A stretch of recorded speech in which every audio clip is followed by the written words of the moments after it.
बात करते हैं judicial review and judicial activism detail में। जुडिशियल रिव्यू का मतलब है कि जुडिशरी को ये पावर मिलती है कि वो लॉज और एग्जीक्यूटिव ऑर्डर को एग्जामिन करे और ये देखे कि वो कॉन्स्टिट्यूशन के अगेंस्ट तो नहीं है। ये एक चेक है जो जुडिशरी को दिया गया है ताकि कॉन्स्टिट्यूशनल सुप्रीमेंसी को मेंटेन किया जा सके। आइए इसके इंपॉर्टेंस को देखते हैं। कॉन्स्टिट्यूशन की सुप्रीमेंसी को अपहोल्ड करना, फेडरल इक्विलिब्रियम को मेंटेन करना यानी सेंटर और स्टेट के बीच बैलेंस बनाना, फंडामेंटल राइट्स की प्रोटेक्शन करना, सिटीजन का फेथ जुडिशियल सिस्टम में बना रखना। जुडिशियल रिव्यू का यूज सुप्रीम कोर्ट ने कई इंपॉर्टेंट केसेस में किए हैं, जैसे गोलकनाथ केस 1967। इस केस में सुप्रीम कोर्ट ने कहा कि पार्लियामेंट को फंडामेंटल राइट को चेंज करने का पावर नहीं है। Kesavananda Bharati case 1973।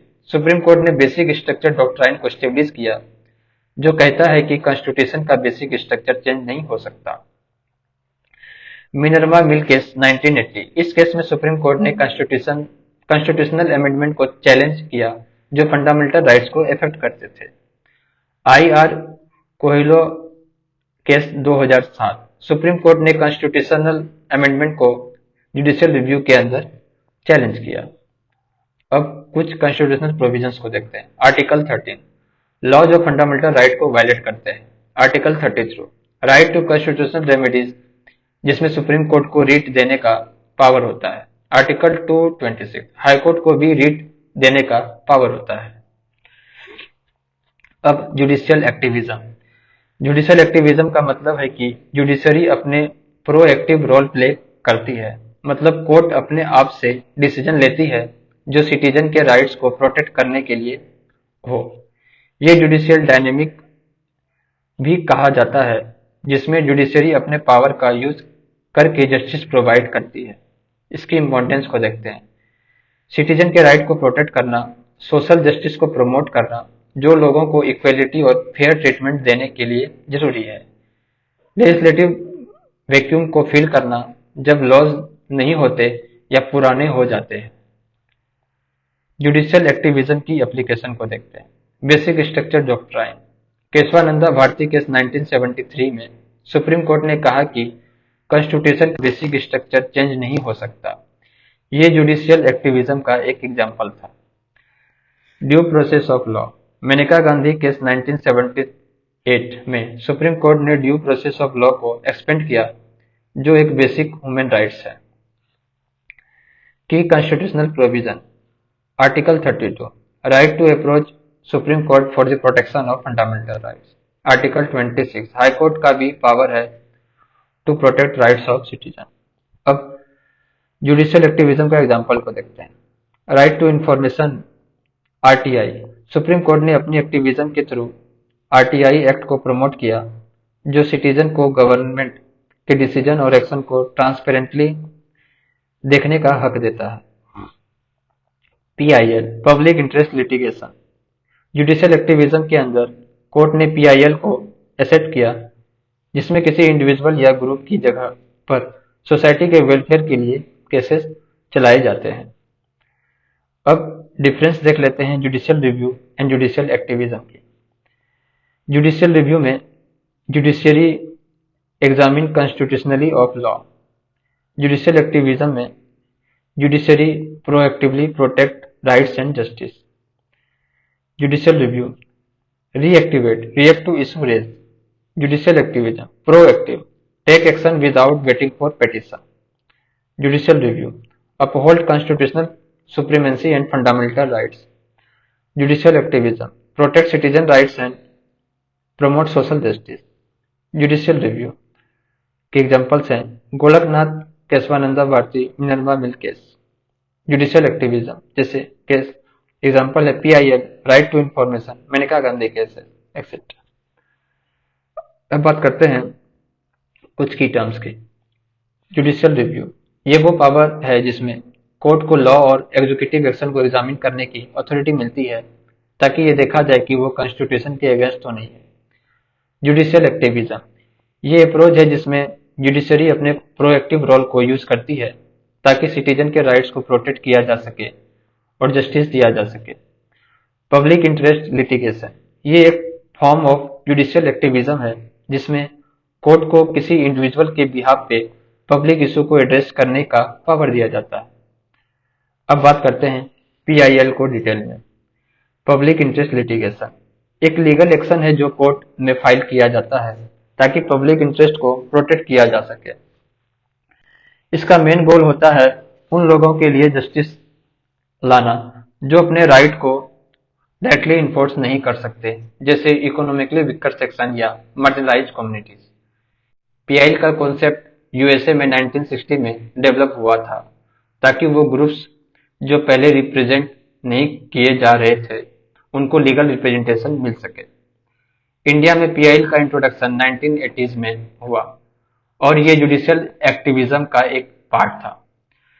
Justice V R Krishna Iyer और जस्टिस पीएन भागवती को पीआईएल का पॉइनर माना जाता है क्योंकि उन्होंने इस कॉन्सेप्ट को इंडियन जुडिशरी में इंट्रोड्यूस किया। पीआईएल किसी भी हाई कोर्ट में या डायरेक्टली सुप्रीम कोर्ट में फाइल किया जा सकता है।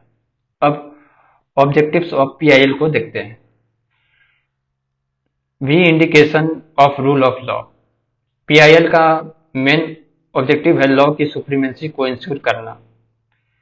अगर लॉ वायलेट हो रहा हो या कॉन्स्टिट्यूशन राइट्स को इन्फ्रिज किया जा रहा हो तो पीआईएल उसको एड्रेस करता है।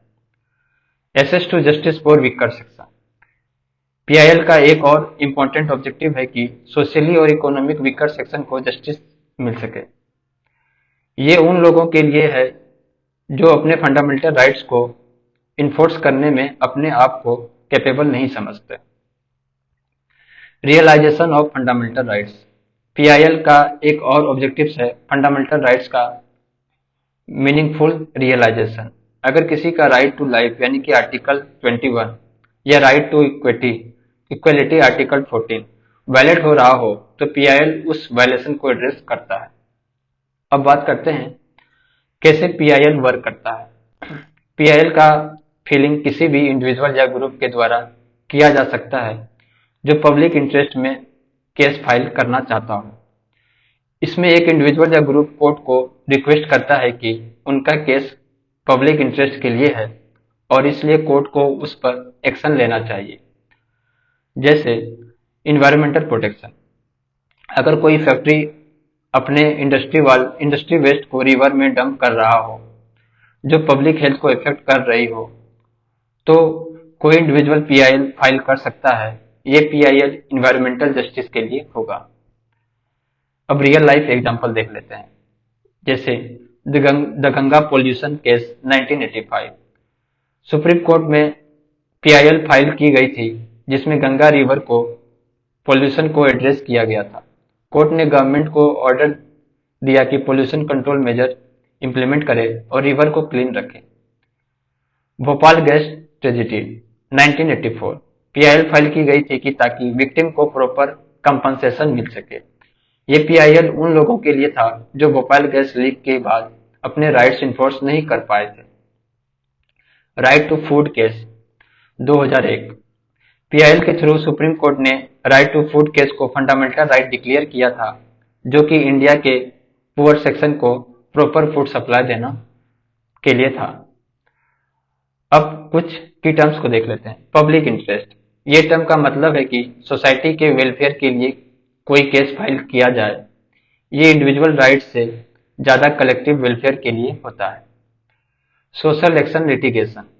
ये पीआईएल का एक और नाम है। इसका मतलब है कि कोर्ट में सोशल जस्टिस के लिए केस फाइल करना, जैसे ह्यूमन राइट्स, इन्वायरमेंटल इश्यूज या इक्वालिटी का केसेस। Class action litigation. ये पीआईएल का एक और नाम है जिसमें एक ग्रुप ऑफ पीपल या कम्युनिटी कोर्ट में केस फाइल करते हैं जो कॉमन इंटरेस्ट को रिप्रेजेंट करते हैं। अब बात करते हैं why PIL is important. Justice for all. PIL ensure करता है कि सोसाइटी के मार्जिनलाइज और वनरेबल ग्रुप को जस्टिस मिल सके जो अदरवाइज अपने राइट्स को इन्फोर्स नहीं कर पाते। Public awareness. पीआईएल के थ्रू पब्लिक इश्यूज को हाईलाइट किया जाता है जो गवर्नमेंट या अदर ऑथोरिटीज के लिए इंपॉर्टेंट होते हैं, जैसे environmental protection, human rights violation etcetera. Check and balances. PIL एक चेक है गवर्नमेंट एक्शन पर ताकि वो अनकॉन्स्टिट्यूशनल या इलीगल ना हो। अब बात करते हैं features of the PIL. Justice for the poor. PIL का मेन एम है गरीब और डिसएडवांटेज लोगों तक जस्टिस पहुंचाना। ये उन लोगों के लिए है जो अपने राइट्स इन्फोर्स नहीं कर सकते, जैसे बैकवर्ड क्लासेस, मार्जिनलाइज्ड कम्युनिटीज। इन लोगों को पीआईएल के थ्रू कोर्ट तक पहुंचने का मौका मिलता है। Promote public interest. पीआईएल का मेन ऑब्जेक्टिव है पब्लिक इंटरेस्ट को प्रमोट करना। अगर कोई वायलेशन हो रहा है जो सोसाइटी के लार्जर सेक्शन को इफेक्ट कर रहे हो, तो पीआईएल उस इशू को कोर्ट तक ले जाता है। Cooperative effort. पीआईएल पेटिशनर और वुलनरेबल सेक्शन के बीच में एक कोऑपरेटिव इफर्ट होता है। इसमें पेटिशनर उन लोगों के लिए केस फाइल करते हैं जो अपने आप को रिप्रेजेंट नहीं कर पाते। Readdress public inquiry.